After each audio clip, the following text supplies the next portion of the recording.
And we are live. So, welcome, Daril. Thanks for coming on. How are you? All as well. How about you? It's great. I mean, we've made such a connection that every time I see you, I just start laughing, and it's not. We seem to share a really particular sense of humor. Yeah, man. Same thing with me, man. I noticed on some of the intensives calls we would get live, and I'd see you, and then you and I just sat there laughing a little bit at the beginning, and other people are just sitting there waiting.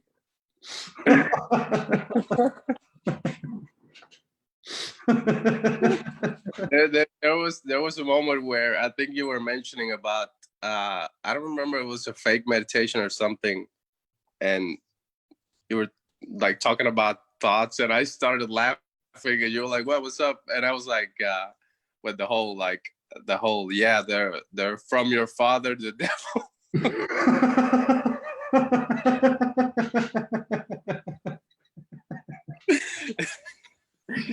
Oh man, yeah. Your daddy's Satan. Yeah. So, what a thing to say to somebody. I've got to introduce that into more arguments in the future.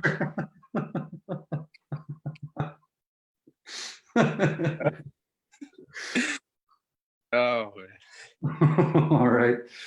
So now I'll get to the questions. But I guess since you've been working with me and the Command Z stuff for a longer spread of time, we could treat the first question like it's before you ever got started, and then then later we can get into like specifics about intensives or whatever. So whatever comes to mind for you is fine. But what was life like before you started working with me and with Command Z with the training? And if you took like a time machine back, what were the challenges you were facing and any pain or frustration that you were going through? Wow, I guess if I would get like sum the whole thing up, I guess it would be just I was like caught up. The way I look at it now is just I was just all caught up in my mind, and that I can see it clearly now, like just being caught up in the mind and thoughts, and it's kind of like it's a snowball effect. You know, it starts really little, like a little thing, and you make it out in like a short amount of time, like this kind of like goes out of control, and that obviously kind of produces a lot of physical effects on the body. You know, stress and all this discomfort, like general discomfort in the body. I guess that will like sum it up really, like in a general way. I was just like all caught up in my mind and just looking from here to there, looking for some relief, and just never really found it in a really deep way before. I was just caught up in my mind, wondering what are people thinking about me? Am I doing the right thing? And it's just like this out of control thing. Yeah, I can completely understand that. And so what was your experience as you went through, I guess specific the intensives, but really any of it? What was your experience of going through all this this type of training over this time? Well, I guess when I first did the whole like radical undoing stuff, the first benefits I got from it were like general stress relief, where I kind of like I finished the session and I was like, I still remember like I was hearing your story about the first session that you did. I did my first time I did any session, like I sat down and did a full session. I was like completely just blown away by it. I still remember one of the exercises, I think the overview DVD, where you kind of like get your thighs together and then let them flop. Mm-hmm. I just remember just my legs just like shaking uncontrollably, just like, and it was so tough. But afterwards, it's just the sense of like just such a like a nice flow afterwards. So when I first started the whole thing was just general stress relief. But as you mentioned, you can get deeper and deeper and deeper with the whole thing. And with the intensives, I was just blown away by it. That's just a lot of concepts that I knew intellectually. I just like embodied them physically, and they weren't really like a mental idea or something. They just became like more physical realities for me. Like a lot of stuff, like like I don't remember how many times, like you mentioned that that thing about the thoughts, not trusting them, not believing them. They just became like the one day I was doing the fake meditation, you can call it or whatever, and I just like, whoa, it's kind of like I felt like that thing that I've heard described for a long time, that center of consciousness that's independent of you, and you're kind of like observing yourself. And that's just one thing. I mean, there was a bunch of whole different ideas that I got in deeper and deeper throughout the whole thing. Yeah, and I mean, you were feeling pretty good before even jumping into the intensives. It wasn't really a pain-driven kind of choice on your part. Yeah, no, I remember we talked before, and we're having a nice talk about the whole thing, the whole experience. Yeah. Yeah, that's right. Yeah, but I got into it like, so I didn't expect that it would be so profound, really. I guess, and it's been really hard to put it all into words because it's just physical.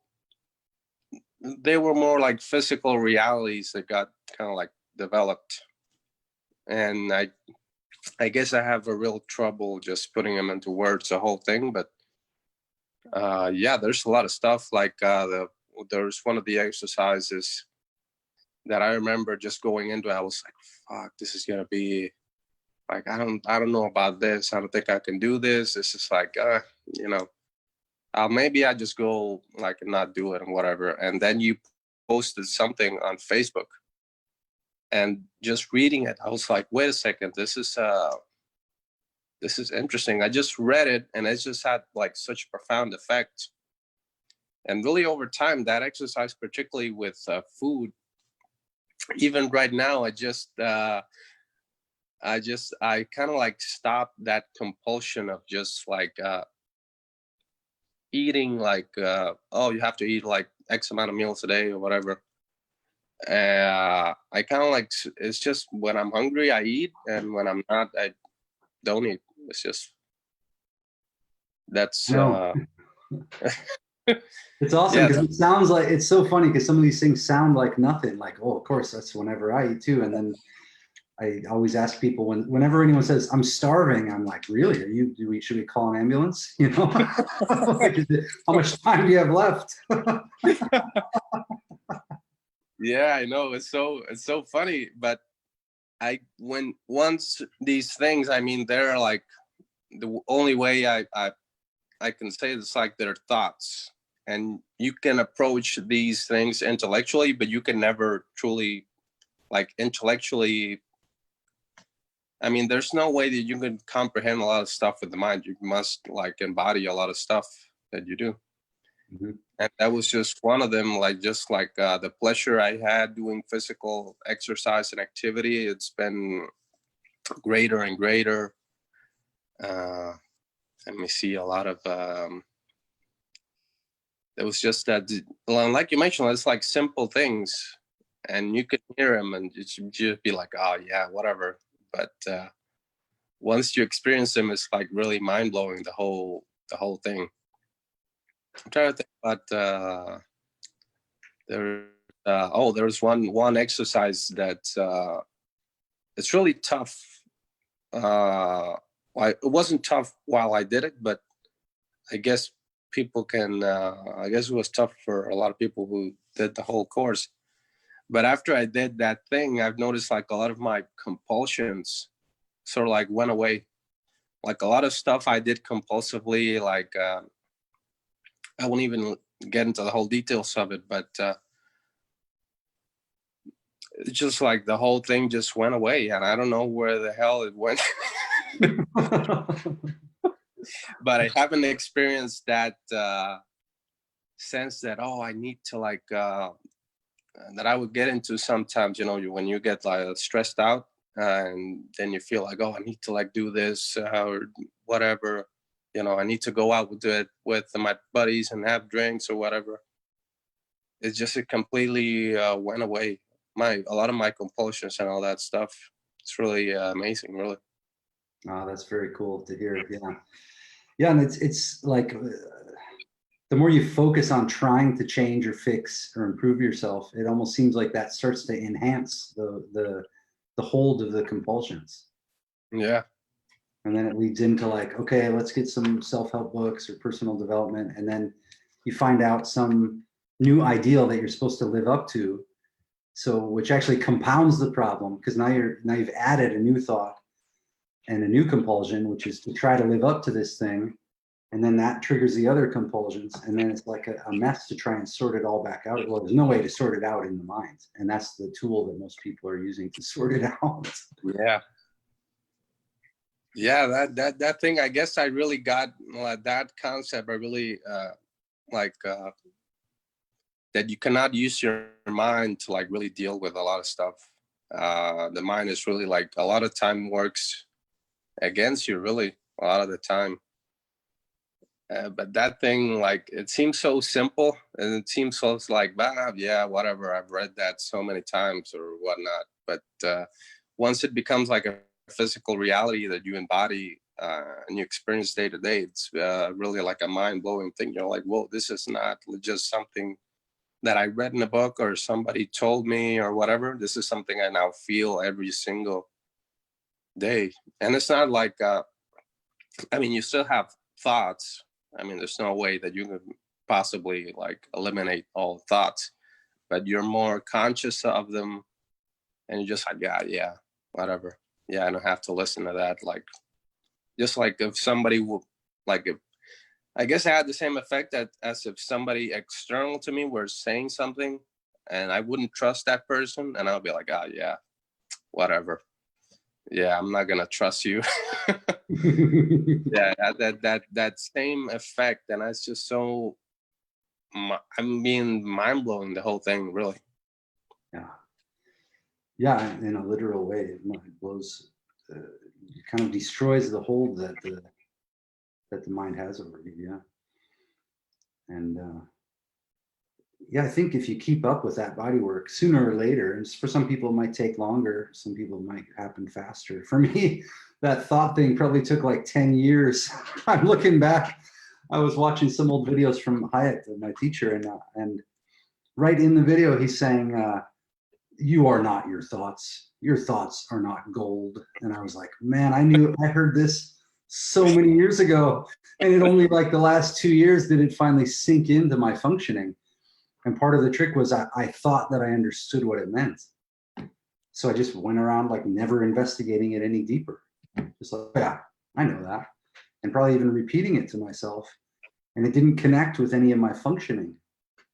So I get what you're saying. And then when it does hit, it's like, oh man, this is a whole different level. Yeah, I know.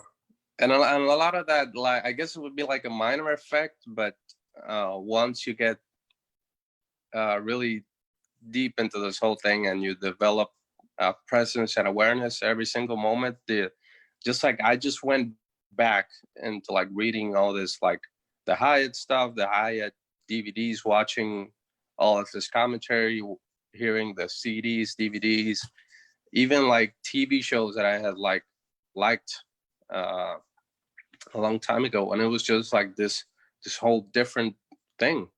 I'm like, whoa, did I really watch this before? I was like, what the hell is all this coming from? And it made so much sense. A lot of the highest stuff that he mentions, there's one of them, the videos that I was watching last week, and I was just laughing. He goes on to talk about like language and how people get carried away with language. And there's a helicopter going by, and he goes like, oh, I wish I had a 50 caliber machine gun to shoot the helicopter down. And this imaginary person, let's say like a fake person that would be there, he got like this whole thing where he says, "Oh, do you really care about the people in there?" And he just like see how we all got carried away from like a single helicopter, and I were like having this whole different conversation. And I listened to it, and the first time I saw it, I was like, yeah, I get where he's coming from. But now it's kind of like this whole different understanding of what he's saying. Is amazing. Yeah, I remember that. That's on the Neck, Throat, and Shoulders DVD, if I'm not wrong. And Yeah. if I had enough power, I might shoot it down. Now the person sitting next to me is thinking, yeah. And then he asked the guy who's beside him, he said, "Who you think sent the helicopter?" He's the holy guardian angel. They're here to watch me, see what I'm doing. Yeah.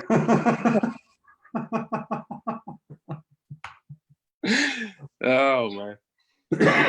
That's great. Yeah, I think revisiting things that were impactful is a very good thing to do. I mean, even so in my own progress, I've measured with my reaction to certain shows. And, I like to rewatch like The Mentalist or Burn Notice or Ozark. Legion I've been watching now like 4 or 5 times, and it was interesting because I had watched it when it first came out, the first season in 2017, and I just liked it, but I thought, oh, this doesn't really connect to anything in the training, so I never mentioned it to anybody to watch. I was watching it again, and then watching it again recently, and all of a sudden it hit me. I was like, why do I actually like this show? What is it that's hitting me? And then I saw myself in the main character and all these past struggles and everything, and I was like, oh my god. Now and it actually then gave me a whole revision of how to describe the undoing work, like this training for mutants kind of thing, and that describes the process much more clearly than just calling it radical stress relief or something like that, which just gets thrown in the bucket of like, oh, another kind of psychology coach thing, where it's like so far removed from that. Oh, that's very cool. Well, the last question, we kind of have addressed this, and I think your presence is the answer to this more clearly than any words. But like, what did you create for yourself by going through the intensives? Like, any results now that you weren't seeing before? And again, you already covered it, but if anything new comes to mind. Yeah, I guess it'll be that, but just like there's a lot of stuff that I find myself doing now that I was just like, if getting back to the first question, if I was like to travel back in time, I would have been like just so freaked out about the whole, like just watching what I'm doing now. I've been like, what the hell? What are you? And I find myself doing that a lot of times, but I find myself like just being super comfortable in a lot of like situations I would have been super uncomfortable before. And that realization hit me, I think it was like a week after. I think it was the last week that we sort of finished the whole intensive thing. And I was like, whoa, what the hell? Like, I cannot believe like I'm doing this and I feel like totally grounded and comfortable. And I'm not just like all up in my mind. But yeah, I guess that's a good way to like sum it up. That it's just like I find myself doing stuff now that I would never have thought of myself doing way back before. Yeah, it's really cool. It's funny because sometimes you don't even, I know for me, I didn't even notice certain things had changed until like, I don't know, I had enough distance from it and I looked back and I was like, wait a second. I'm like this new guy. Then there's I don't remember when that quite occurred or how exactly it happened. Yeah. So what would you say to somebody who's thinking of getting into all this? Just don't think about it twice. If you're going to do it, just get into it. And the first and most important thing is you have to really do all the exercises. Just do the physical stuff. But I would say that the physical stuff will just, like I said, will get you like general stress relief. But if you want to get deeper and deeper into the whole thing, you have to do the other exercises. And that was one of the things that I liked a lot when I went to the workshop, was that it had all these all these other activities. It wasn't just let's do like a mega session or whatever, but just all these other activities have really like a really profound effect on the way that you view the world and yourself and others. Yeah, that's awesome. So glad you came to the Norway thing. That was really a once in a lifetime experience out there. Crazy place. Yeah. Well, and anyone who's watching or who sees this, yeah, I think you're going to be in Croatia then in July. Yes, if the Lord is willing and the creek don't rise. Yeah. Cool. So people can meet you and watch us laugh our heads off while we're trying to accomplish something.